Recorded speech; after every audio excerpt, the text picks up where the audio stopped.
na putek! Motor na putek! Motor na putek! Diskaya! Ikilaw! Kulakot panabuting! Kulakot panabuting! Kaya! Ikulong!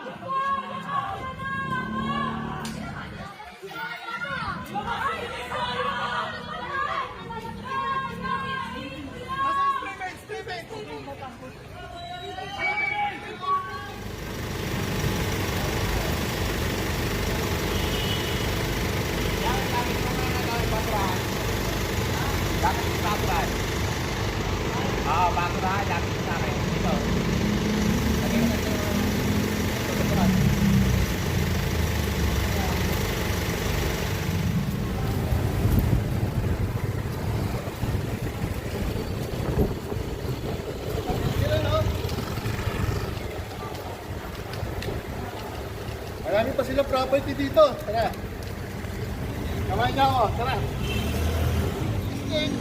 Ng Barangay Malinaw, 60% dito, St. Gerard may aray. Tara.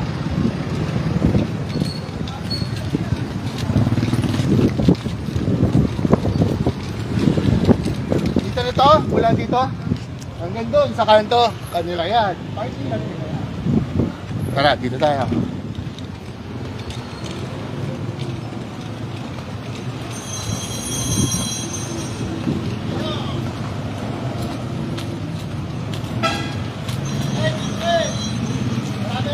Ito ating ginamit niya, St. Gerard yun. Tuturo ko sa inyo. Ito.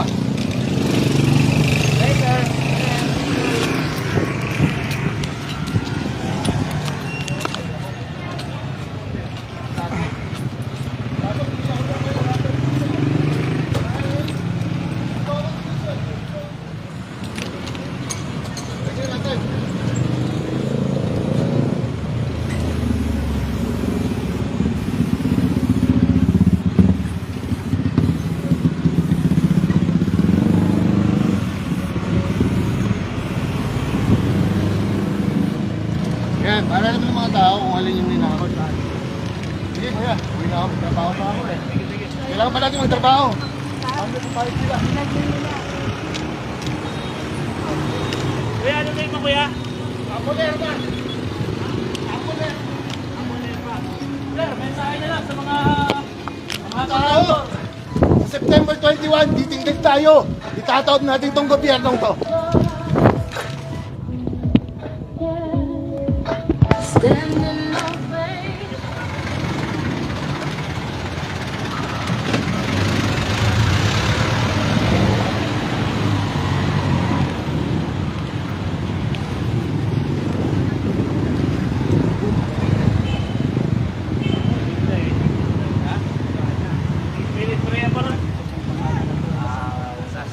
Yan nga po mga kablog ng Pasig, no? Kani-kanina nga lang po, mga alas 10 ng umaga ay may nagrally nga po dito sa harap ng St. Gerard Charity, St. Gerard Office.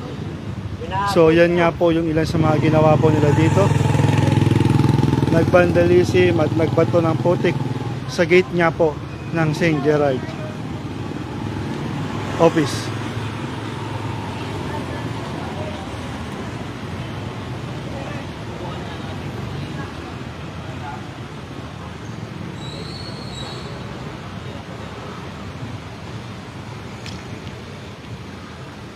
Kanina nga po mga kablog ng Pasig, no, abutan nga po natin yung isang lalaki na nagbabandalism dito nga po sa building ng St. Gerard building.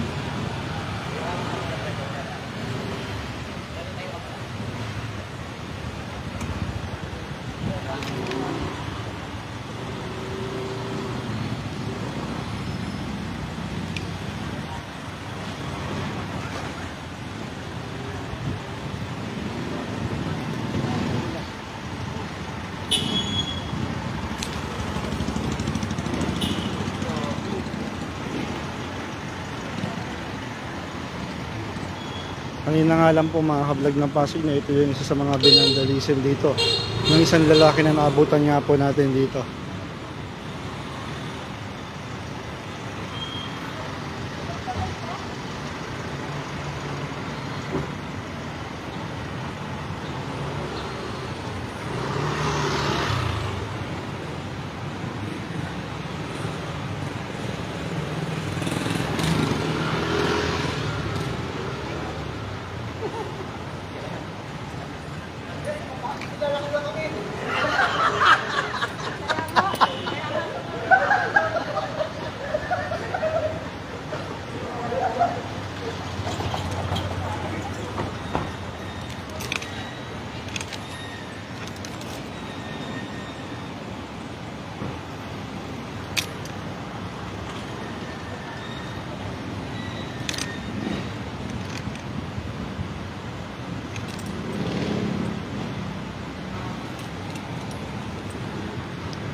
So yan po muna mga ka-vlog ng Pasig ang ating live na update. Ito nga po yan sa harap ng St. Gerard